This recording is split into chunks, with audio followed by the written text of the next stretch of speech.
Colossenses 1, versículo 12, diz assim: dando graças ao Pai, que nos fez idôneos para participar da herança dos santos na luz, o qual nos tirou da potestade das trevas e nos transportou para o reino do Filho do seu amor. Pai, no nome de Jesus, nós te louvamos nessa manhã, porque o Senhor é bom e a sua misericórdia ela dura para sempre. Meu Pai, nós queremos apresentar a sua palavra, Senhor. Jesus disse que essas palavras são espírito e vida. E nós entendemos que ela veio, ela transcende, ela veio de um mundo espiritual para nós. Mas que essa mesma palavra também, ela traz vida para as nossas vidas. E este, Senhor, é o teu povo. Eu quero apresentar eles ao Senhor. E eu te peço que o Senhor distraga a nossa mente para que possamos compreender aquilo que o Senhor quer falar conosco nessa manhã. E por isso, eu ofereço a minha vida, Senhor. Eu ofereço os meus lábios, a minha mente, Senhor. Que o Senhor seja o espírito da minha mente, Senhor. Como o apóstolo Paulo disse. Que o Senhor faça segundo a sua vontade e não a nossa. Porque o Senhor sabe qual é a necessidade das nossas vidas. É o que nós te pedimos e já te agradecemos. No nome de Jesus. Amém. Interessante que o apóstolo Paulo, ele dá graças a Deus. Porque Deus nos fez idôneos para participar de uma herança. E que herança é essa dos santos? Essa herança fala a respeito de um reino que virá. Essa herança é o próprio Senhor que vem para nós. Deus disse para Abraão: Abraão, eu sou o seu grandíssimo galardão. Ou seja, o Senhor disse: Abraão, eu sou a sua verdadeira recompensa. Aí o apóstolo Paulo diz que o Senhor nos tirou da potestade das trevas e nos transportou para o reino do Filho do seu amor. Ele nos tira de um ambiente de trevas, ele nos tira de uma atmosfera de trevas, de um poder e de um governo de trevas, e nos transporta para um outro ambiente. Quando estávamos nesse ambiente das trevas, as trevas exerciam autoridade sobre nós. Quando estávamos nesse ambiente de trevas, nós vivíamos debaixo do governo das trevas. E todo reino tem as suas leis. Todo reino tem a sua cultura. Todo aquele que vive dentro de um reino, ele tanto obedece àquele reino, como ele desfruta do que aquele reino tem. Só que nesse reino das trevas, é o reino de morte. Esse império das trevas é um lugar de escassez. O que seria dizer que uma pessoa está no lugar de trevas? Quem anda em trevas está num lugar de confusão. Verdade. Porque estar em trevas é você não saber direito qual caminho seguir. Quem anda em trevas, ainda que plante, não consegue colher. Quem anda em trevas não sabe direito qual é o caminho e tende a tropeçar. Quem anda em trevas não sabe distinguir os lugares para onde vai e não consegue se mover com facilidade. Paulo estava querendo combater os ensinos falsos que aqueles cristãos de Colossos estavam sendo imergidos. Interessante que para a igreja de Coríntios havia um problema de fornicação, havia problema de idolatria, havia problema de divisão. Mas para a igreja de Colossos não acontecia isso. O que acontecia para os colossenses era o misticismo, eram os ensinos judaicos, eram as heresias. E aí, quando a gente para raciocinar, quando Jesus vai falar sobre as parábolas do reino, em Mateus capítulo 13, a gente vai entendendo a degradação da igreja ao longo do tempo. E agora o apóstolo Paulo está dizendo assim: ei, entenda, vocês não estão mais nesse ambiente de trevas e de confusão. Você foi transportado para um reino de luz. Então que a luz e a revelação de Cristo seja tudo aquilo que te permeia. Como vocês foram ensinados nas coisas corretas e agora vocês estão retrocedendo. Irmãos, o Senhor nos transportou para um reino de luz. E luz também é símbolo de revelação, de conhecimento da pessoa de Cristo, de quem Ele é. Observe. A Bíblia diz que ele era um semeador, que saiu a semear a palavra do reino. Só que este semeador semeia a palavra. Mas quando você vai para a parábola seguinte, você começa a ver que Cristo veio semear sobre o reino, falar sobre o reino de Deus, falar sobre essa saída desse império das trevas, essa entrada para o reino dos céus. Ele semeou a boa palavra, ele semeou a boa semente. Mas o que foi que aconteceu com a igreja? Qual é a situação da igreja hoje? Estamos muito presos a misticismos. Estamos muito presos a cultos que não agradam ao Senhor. Tiramos Cristo da centralidade do culto, colocamos o homem e colocamos coisas no lugar do Senhor. Verdade, meu Deus. Aí ele diz na próxima parábola, depois que o semeador sai para semear, agora ele diz que o reino dos céus é semelhante a... E aí ele começa. Primeiro, o homem vai e lança a boa semente. O homem é o próprio Cristo. Logo em seguida ele diz, porque os homens dormem. Os homens dormem, os homens se distraem. Aí vem o inimigo e lança o joio. Porque o semeador semeou o trigo, mas porque a igreja dormiu. Porque a igreja ficou dispersa. O joio também foi semeado. E aí, depois que o joio é semeado, ele pega e diz: também o reino dos céus é semelhante ao grão de mostarda, que é uma hortaliça, mas vira uma árvore. Meu Deus, olha a degradação da igreja. Olha o povo que saiu das trevas e foi para a luz, como está retrocedendo na revelação de quem é Cristo. Primeiro você dormiu, eu dormi. Aí o inimigo veio e semeou o joio, e hoje você não sabe quem é quem na igreja. Você não sabe quem é crente nem quem não é crente, porque o joio se parece muito com o trigo. Verdade. E ele disse: não vai tirar não, deixa aí.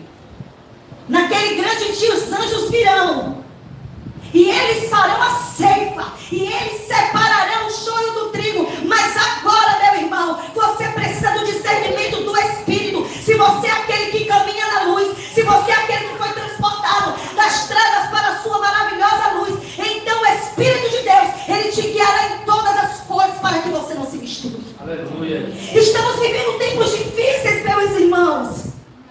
Primeiro, ele saiu a semear a boa semente. Depois que ele semeia a boa semente, a semente morre. E depois ela dá fruto. Essa é a igreja de Cristo. Logo em seguida, o homem vem e planta o trigo. Mas o diabo também planta o joio dentro da igreja. Porque alguém adormeceu. Porque alguém se distraiu. E agora, a hortaliça, que é a menor das sementes, a semente da mostarda, ela vira uma grande árvore, uma nona liga. E agora, o texto diz que as aves que representam o inimigo vão se alinhar nos seus ramos, vão fazer ninho, vão fazer morada. Além do joio ter sido plantado no seio da igreja, agora a igreja tem uma aparência que não agrada a Deus. Porque a semente da mostarda foi projetada para ser hortaliça e não para ser árvore. Ou seja, agora a igreja cresce, agora a igreja tem uma aparência, mas sem nenhuma realidade, porque nos seus galhos as aves estão se aninhando. E o que representa os galhos? Os membros do corpo de Cristo. Além de um joio, nós também temos agora aves que estão nos galhos das árvores, da grande árvore, que representa a igreja. Isso é o que você consegue enxergar. Só que ele diz que o reino dos céus também é semelhante. A mulher que pega a farinha e vai fazer a massa. Só que tem um detalhe. Por baixo, escondido, é colocado um fermento. Ei, a farinha é boa. A farinha representa a farinha que era, a farinha fina, que era feita oferta para o Senhor lá em Levítico.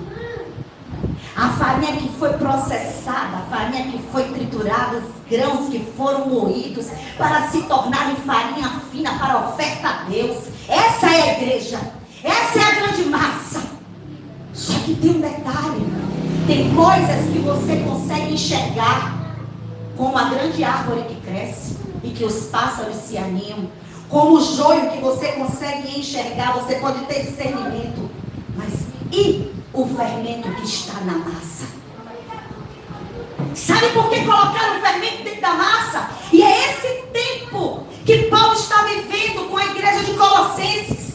O fermento foi colocado na massa. A heresia foi colocada dentro da igreja. E Paulo agora está chamando a atenção e diz: meu querido, entenda algo. Você não faz parte mais do reino das trevas. Então pare de comungar com as trevas. Coloque Cristo no centro. Ele é a centralidade de todas as coisas.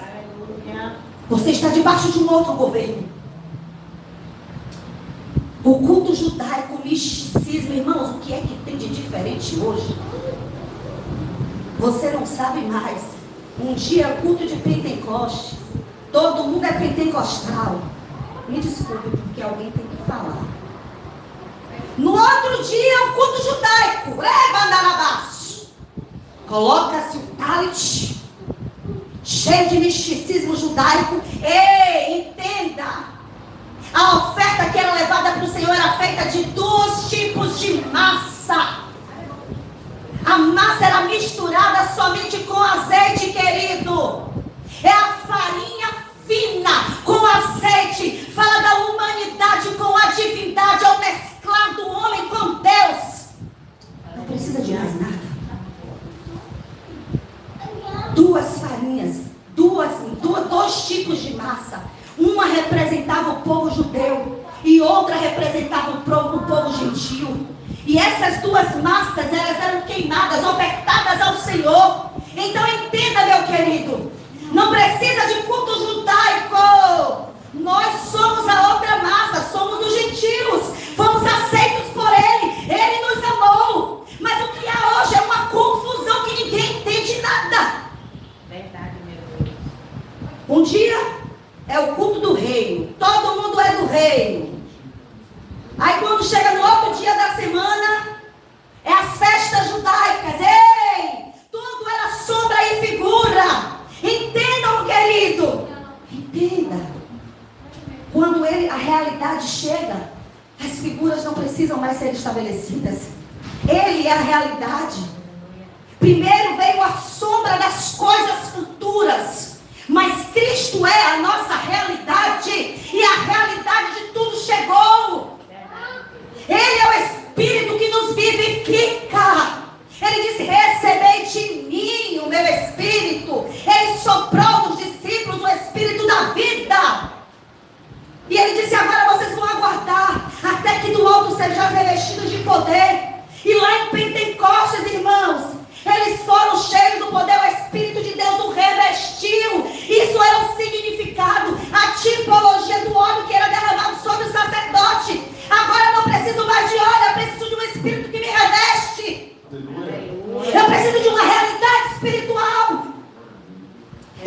Paulo estava combatendo esse tipo de coisa.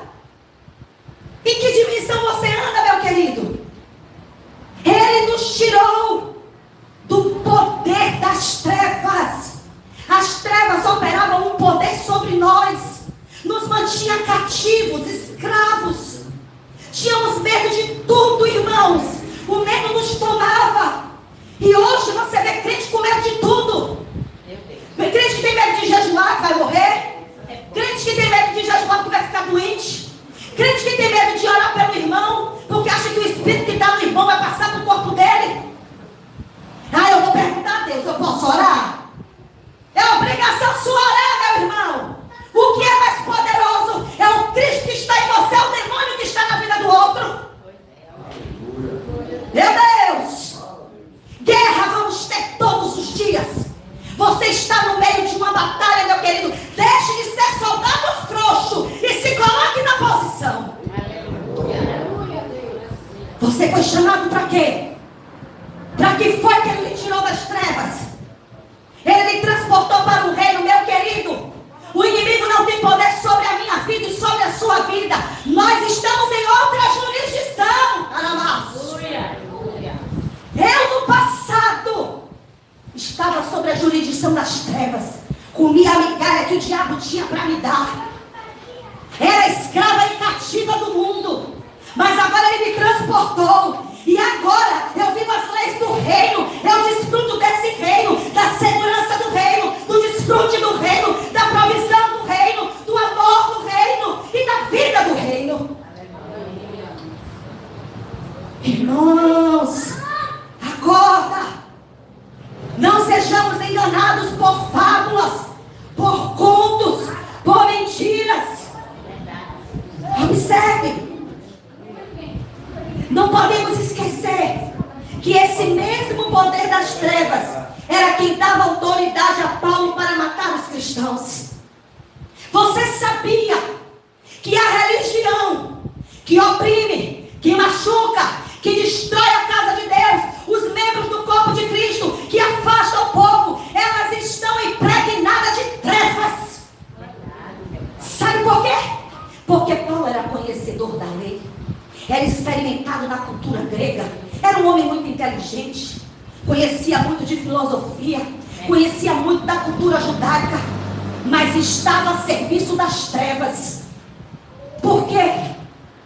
Porque mesmo sendo um judeu e tendo sido ensinado em toda a cultura judaica, ele disse: eu era zeloso da lei. Ei, que zelo é esse que te faz matar? Que Deus é esse que está com você, que ao invés de você edificar, você mata na casa de Deus? Então, meu querido, me desculpe, mas você ainda está envolto em trevas.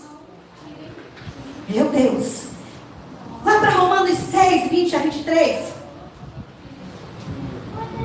Romanos 6. Porque quando? Hein? Quando? Vamos ler. Quando é Servo do pecado, estava livre da justiça. E que fruto tinhas então das coisas de que agora vos envergonhais? Porque o fim delas é a Bora.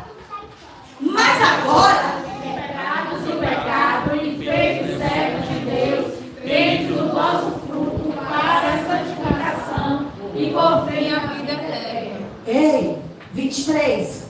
Porque É a morte, mas o dom gratuito de Deus é a vida eterna por Cristo Jesus, nosso Senhor. de quem você é escravo? De quem você é escravo? A quem você serve? Porque você pode me dizer hoje: eu sirvo a Deus, mas a sua vida condiz com aquilo que você fala.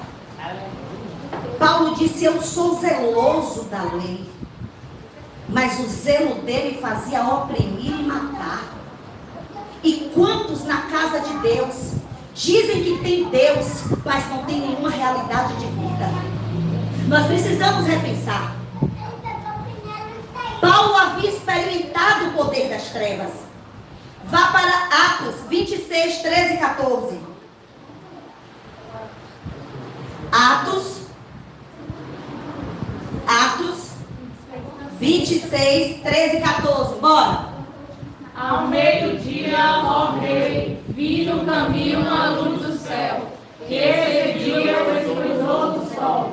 Cuja caridade me envolveu a mim e aos que iam comigo. E caindo nós todos por terra, ouvi uma voz que me falava em língua hebraica e dizia: Saulo, Saulo, por que me persegues? Dura coisa te é recalcitrar contra os aguilhões. Paulo estava a caminho para destruir, prender e açoitar. Ele tinha uma carta, ele tinha um poder, ele tinha uma autoridade do império das trevas para matar. Só que tem um detalhe: no meio do caminho, a luz resplandece no meio das trevas. E quem é essa luz? Essa luz é Cristo. E ele disse: Saulo, Saulo, por que me persegues? E ele disse: quem é, Senhor? Ele disse: eu sou Jesus. Por quê? Porque quando você persegue aqueles que estão em Cristo, porque não fazem as coisas como você acha que deveria, você está perseguindo o próprio Cristo. A religião mata, a religião persegue. E eles acham que estão servindo a Deus, mas eles estão perseguindo ao próprio Cristo. Saulo, Saulo. Ele não disse: Saulo, por que você está perseguindo a igreja? Saulo, Saulo, por que você está perseguindo os meus discípulos? Mas ele disse: Saulo, Saulo, por que me persegues? Por quê? Porque a igreja e Cristo é uma unidade perfeita. A igreja e Cristo é um só. Ele é o cabeça do corpo. A autoridade que está sobre Cristo está sobre a sua igreja. A Bíblia diz que ele entregou a sua vida por amor à sua igreja. Então todos aqueles que perseguem a igreja de Cristo estão perseguindo o próprio Cristo. E Paulo diz: entendam a que reino vocês pertencem. Quais são as suas motivações? Ei, você foi transportado, você foi levado. Nada da antiga religião te pertence. Deixe tudo para trás. É um novo pensar, é um novo caminhar, é um novo proceder. Entenda, meu querido, se você sair daqui, eu não vou lhe dizer nem para outro país, eu vou lhe dizer para outro estado. A nossa irmã que está em outro estado pode claramente dizer isso. A cultura é outra. Existem as leis que regem a cidade. Você está debaixo daquela segurança daquele lugar. Você está protegido por aquele lugar e não pelo lugar de onde você veio. É nova cultura, é nova mentalidade, é nova maneira de viver. Você não faz mais parte do império das trevas, então largue tudo. Tudo que não edifica, tudo que não serve, e entenda de que reino você pertence. Se as suas ações tentam de alguma forma obstruir ou atrapalhar o que Deus está fazendo por meio da igreja, você realmente pode estar sendo envolvido pelo poder das trevas ou sendo manipulado por ele. Irmãos, tem gente que parece que está ali no ofício de Satanás.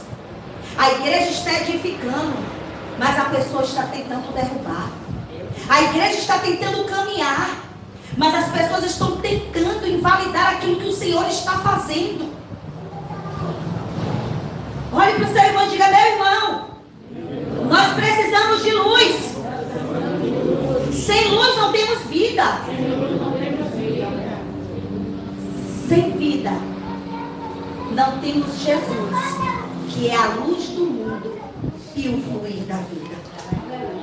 Precisamos de Cristo como a nossa luz para iluminar os nossos caminhos e trazer revelação da vontade do Pai para a sua igreja. Vá para João 8:36. João 8:36. Podem ler. Se pois o Filho vos libertar, verdadeiramente sereis livres. Se, pois, o Filho do Homem vos libertar. Eu acho interessante que é tanto culto de libertação. Não é assim, irmãos?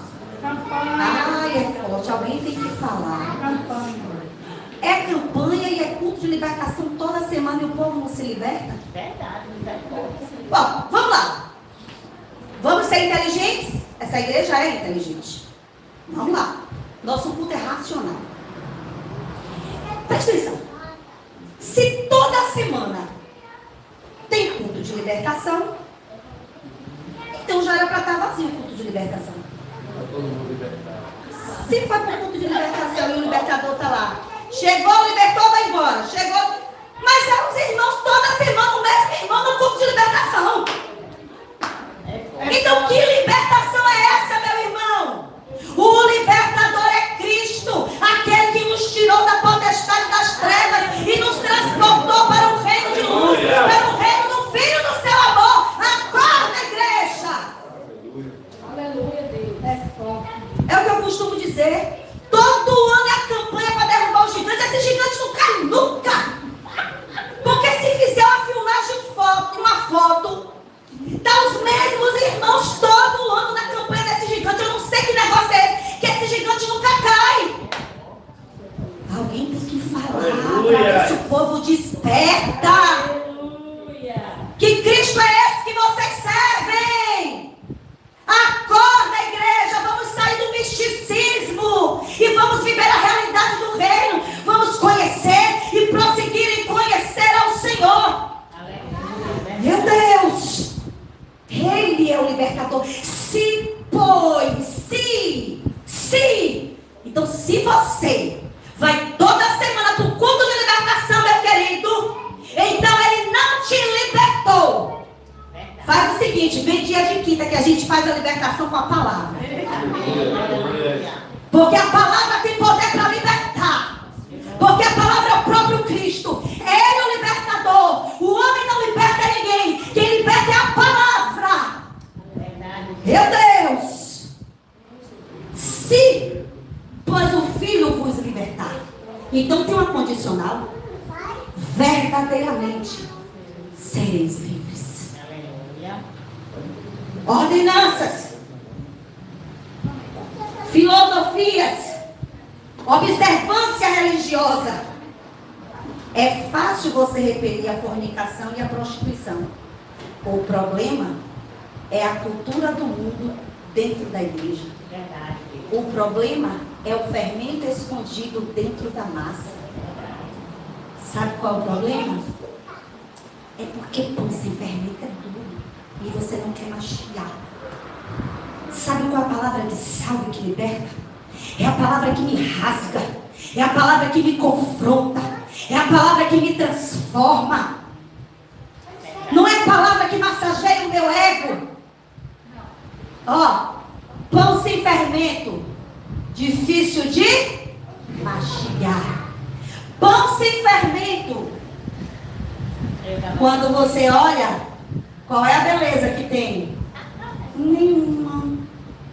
Porque Cristo, Jesus não tinha beleza, não tinha parecer e nem formosura.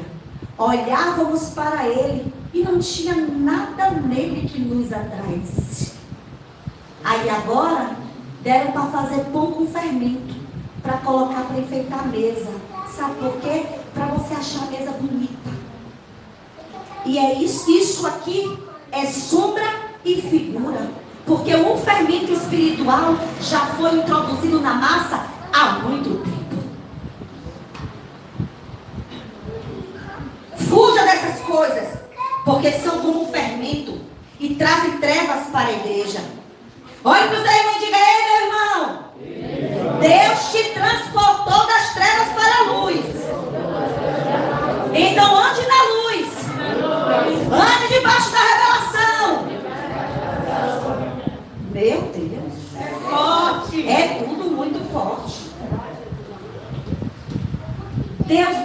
chamou, irmãos, para edificar. Deus nos chamou para a luz, para que na luz você possa enxergar aquilo que você está fazendo. Ninguém edifica em trevas. Ninguém consegue edificar em meio às trevas. Você precisa de luz, você precisa de revelação para saber o que você está fazendo. Se você é um cristão que vive a vida da sua alma e sempre coloca a sua satisfação em primeiro lugar, você ainda está sob o poder das trevas. Só que tem um detalhe. Hoje está difícil você ensinar essa palavra que transforma e que muda a mentalidade. Porque assim como no passado, as pessoas estão com um problema. 2 Timóteo 4, versículo 3, descubra qual é o problema hoje, para se ensinar a respeito do reino. Tem um problema sério. Hein? Mas não se preocupe que eu vou dar um antídoto. Já estou concluindo. Vamos lá, irmãos. Porque virá tempo em que não suportarão a doutrina, mas tendo coceira dos ouvidos, amontoarão para si doutores conforme as suas próprias concupiscências. Ai, meu Deus. Porque virá um tempo. Esse o tempo ainda virá o tempo. Já chegou ou não? O tempo é esse. O tempo é esse. Você vai no YouTube e escolhe qual é o seu pastor. É aquele que vai falar uma palavrinha que você vai adorar. E de preferência, se ele mandar entregar uma chave, um carro e uma vitória. Hã? E o quê? Ainda tem bloquinho? É forte. Porque virá tempo em que não suportarão a sã doutrina, ou seja, a palavra da verdade. Mas tendo coceira nos ouvidos. Ei, não quero ouvir essa palavra não. Essa pastora só sabe da palavra. Essa igreja não serve, não fala nada de bom. Ei, meu querido, eu estou te ensinando o caminho da bênção. O caminho da bênção é o próprio Cristo. Aleluia. Ei, se vocês estiverem em eu amo esse texto, porque ele desconstrói um monte de loucura que tem sido pregada por aí. Ei, se vocês estiverem em mim e as minhas palavras estiverem em vós, pedirei tudo. Pedirei tudo. Ou nós não estamos nele, ou a palavra dele não está em nós. É verdade. E está tudo certo. Vamos ser racionais, irmãos? Deixar de mimimi? Porque o fato de você estar na igreja a semana inteira sem a vida e a realidade do reino dentro de você, de nada adianta, querido. Vamos sair dessa zona de mentira e essa zona de conforto, porque ele está voltando e trará consigo o seu galardão. Uns para recompensa e outros para disciplina. Mas você que escolhe qual é a sua posição. Esse é o problema. Coceira no ouvido. Mas eu tenho um antídoto. Eu já estou encerrando nessa manhã. Não se preocupe, porque é melhor do que aquela lavagemzinha que o otorrino faz no ouvido e lava o ouvido. Esse tem um processo eterno, duradouro. Levítico 8, 23. Para coceira no ouvido, nós temos um remédio. Amém. Aleluia. E o remédio está na mesa. Aleluia. Levítico 8, 23, vamos lá? E degolou, e Moisés tomou o seu sangue, e o pôs sobre a ponta da orelha direita de Arão, e sobre o polegar da sua mão direita, e sobre o polegar do seu pé direito. Direito. Tudo é direito. Vamos de novo. E degolou. E Moisés tomou do seu sangue e pôs sobre de Arão, e sobre o polegar da sua mão direita, e sobre o polegar do seu pé direito. Ei! O sacrifício foi feito, o sangue foi derramado, primeiro para purificar o meu ouvido. Sabe qual é o antídoto para a coceira no ouvido? É o sangue do Cordeiro sobre nós. Primeiro ele purifica o meu ouvido, para que depois a minha mão seja purificada, para que eu possa servi-lo como ele merece ser servido. Depois, esse mesmo sangue passa sobre os meus pés, para purificar a minha caminhada com o Senhor. Mas primeiro, ele vai trabalhar nos ouvidos, porque a fé vem pelo ouvir, e o ouvir a palavra de Deus. Aleluia. Ei, Eva caiu porque parou para ouvir. Então qual é o nosso problema? É problema de ouvido. Ei, eles não suportarão a sã doutrina. Eles terão comichão nos ouvidos. E hoje o Senhor está dizendo que o sangue purificador dele, entenda. Você pode dizer, mas por que está falando de Arão? Ei, vós sois nação eleita, sacerdócio real, povo santo, povo que foi adquirido por Deus, um povo que foi transportado das trevas para a sua maravilhosa luz. Vocês são uma nação de sacerdote, mas para que o sacerdote exerça a sua função, primeiro o sangue foi derramado, e porque o sangue foi derramado, você foi transportado. O transporte foi feito por meio do sangue. Se o sangue redentor de Cristo não tivesse sido derramado, você jamais seria transportado das trevas para a luz. E este mesmo sangue que te transporta, lhe dá acesso à luz, é o mesmo sangue que purifica o seu ouvido, as suas mãos e os seus pés para a caminhada. Ó sacerdote da casa de Deus. Ei, você foi transportado das trevas para a luz, para ser uma nação de sacerdote. Assuma o seu sacerdócio com compromisso, mas com sangue no ouvido, sangue nas mãos e sangue nos pés, purificado pela palavra. Meu Deus, olhe para o seu irmão e diga: por meio do sangue eu sou transportado, por meio do sangue eu sou lavado, por meio do sangue eu sou liberto das trevas. Então, meu irmão, se você realmente foi transportado para a vida do reino, exercite na prática. Esse reino é um reino de paz. Esse reino é um reino de misericórdia. Na casa da misericórdia está faltando misericórdia. Na casa da paz está faltando paz. As pessoas estão muito inquietas, de um lado para o outro. Mas se, pois, o Filho do Homem vos libertar, verdadeiramente você será livre. Livre de quê?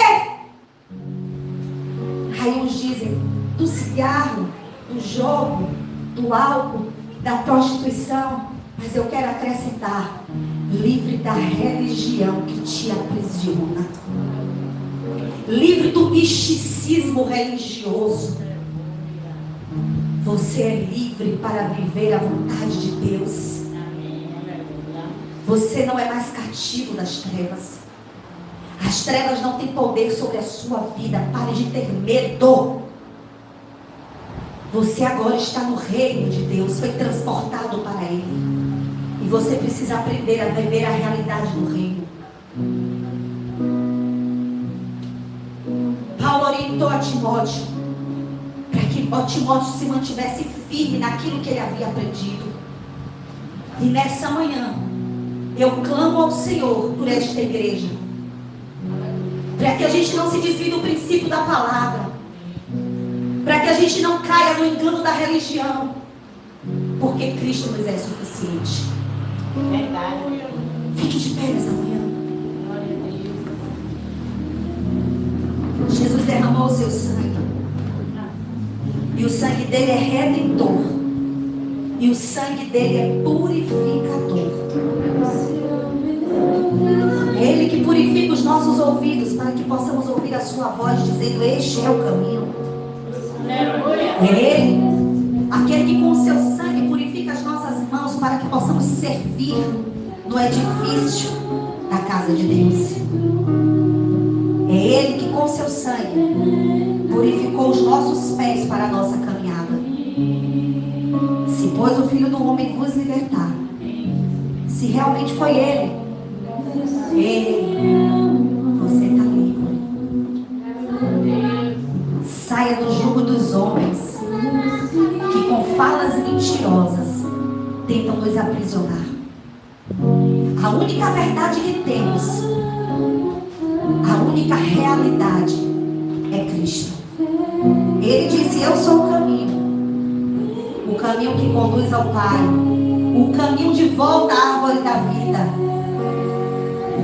Eu sou a verdade, eu sou a única realidade que existe. Mas eu também sou o fluir da vida. Eu entreguei a minha vida para que você pudesse ser transportado das trevas para o reino do Filho do seu amor. E a realidade do reino você pode viver ainda hoje, agora. Ela é uma realidade presente que se manifestará no reino milenar. Agora é só um ensaio. Como você vai poder desfrutar lá se você nem sabe como vai acontecer lá? Ele está querendo nos experimentar aqui agora. Mas parece que os nossos ouvidos estão com comichão. E a gente só quer ouvir aquilo que nos agrada. Mas se a palavra não nos quebrar, se a palavra não romper a casca, entenda.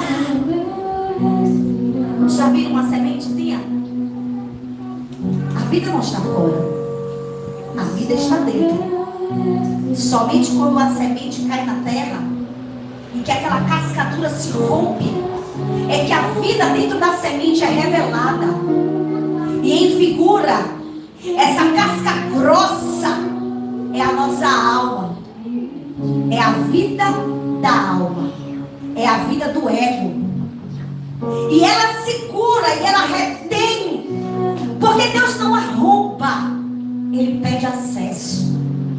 Ele está no nosso espírito. No lugar mais íntimo da semente é que está a vida. Deixa Deus fazer, meu irmão. Eu sei que é mais fácil construir do que reconstruir. Porque para reconstruir você precisa derrubar paredes velhas e antigas, escombros precisam ser retirados, lixos. Dá mais trabalho reconstruir, não é assim, meus irmãos? O que é mais fácil? Pegar do zero e levantar, ou derrubar estruturas velhas. Jesus disse: não se põe vinho novo em odre velho, meu querido. O odre velho é a estrutura da religião antiga, os seus conceitos velhos. Tem vinho novo na casa, tem vinho novo para você, tem vida nova para você. Mas a nossa mentalidade precisa ser transformada. Verdade. Porque senão o odre rompe e se desperdiça o vinho. Você fala e não consegue ver a realidade, a prática, porque o odre ainda é velho. Mude a sua mentalidade.